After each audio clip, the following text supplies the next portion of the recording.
Doctor Akhtar Hussain صاحب، پچھلے ہفتے یعنی 12 اپریل 78 کو آپ نے مجھے ٹیگور اور قاضی نذر الاسلام کے بارے میں بہت سی باتیں بتائی تھیں جو میرے لیے کیا بلکہ بہت سارے سننے والوں کے لیے اور جاننے والوں کے لیے نہیں ہیں۔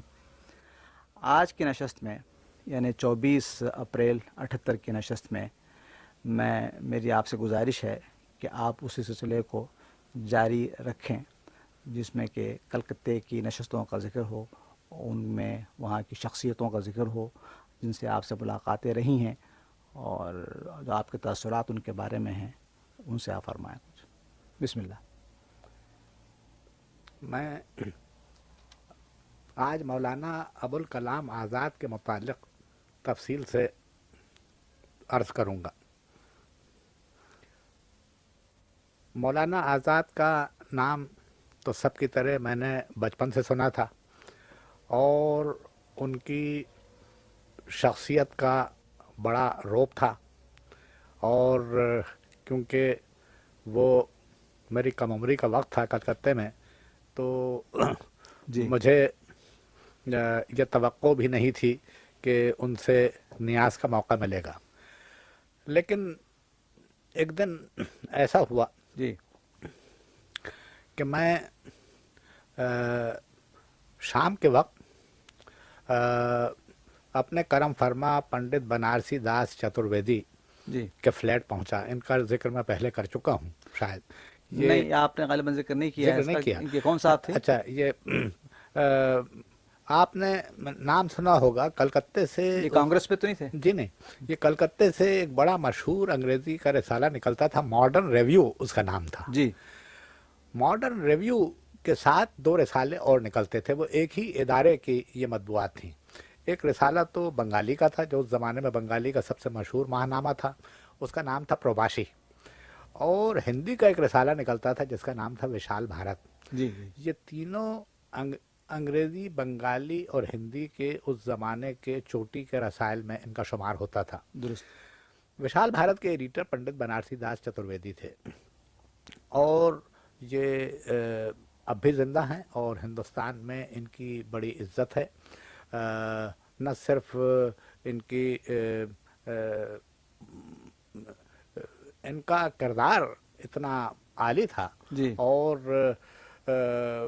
انہوں نے صحافت کا اتنا بلند معیار، ادبی صحافت کا اتنا بلند معیار قائم کیا تھا جی کہ ان کی بڑی شہرت تھی۔ تو ان سے یہ میری، لکھتے تھے بنگلہ میں یا وہ ہندی ہندی میں، ہندی کا رسالہ تھا، وشال بھارت اس کا نام تھا۔ وشال بھارت کے مطلب ہوتے ہیں گریٹر انڈیا، اچھا گریٹر انڈیا۔ تو اس میں منشی پریم چند وغیرہ سبھی اس میں لکھا کرتے تھے، بلکہ ہندی میں نے جب لکھنا شروع کیا تو سب سے پہلے اسی رسالے تک اچھا میری رسائی ہوئی، اور یہ میری خوش قسمتی تھی کیونکہ اس میں بہت ممتاز جو ہندی کے لکھنے والے تھے انہیں اس میں جگہ ملتی تھی، اور اسے حسن اتفاق سمجھیے کہ میری تحریر انہیں پسند آئی اور انہوں نے جگہ دے دی، اور اس طرح میری ملاقات ہو گئی۔ یعنی اس کی حیثیت نگار کی تھی؟ نگار کی تھی، اچھا نگار کی تھی۔ تو ان سے پنڈت بنارسی داس چترویدی سے منشی پریم چند کی بڑی دوستی تھی، پریم چند بھی اس میں لکھا کرتے تھے اسی رسالے جی میں۔ تو ایک دن میں جب ٹہلتا ہوا پنڈت بنارسی داس چترویدی کے فلیٹ پہنچا تو پریم چند بنارس سے آ کے وہاں ٹھہرے ہوئے تھے، ان کے ہاں؟ اور ان کے ہاں، اور میری پہلی ان سے ملاقات وہیں ہوئی۔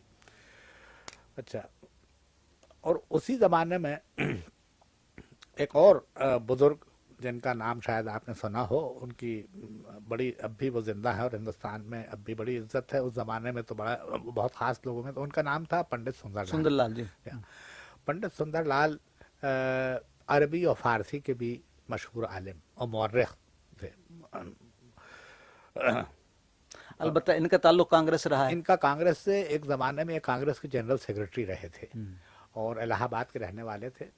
تو پھر انہوں نے کانگریس سے اختلاف ہوا، کانگریس کو انہوں نے چھوڑ دیا، اور اپنی زندگی ہندو مسلم اتحاد کی تحریک اور تبلیغ میں انہوں نے صرف کر دی۔ جی اور تو بہر صورت وہ ایک دن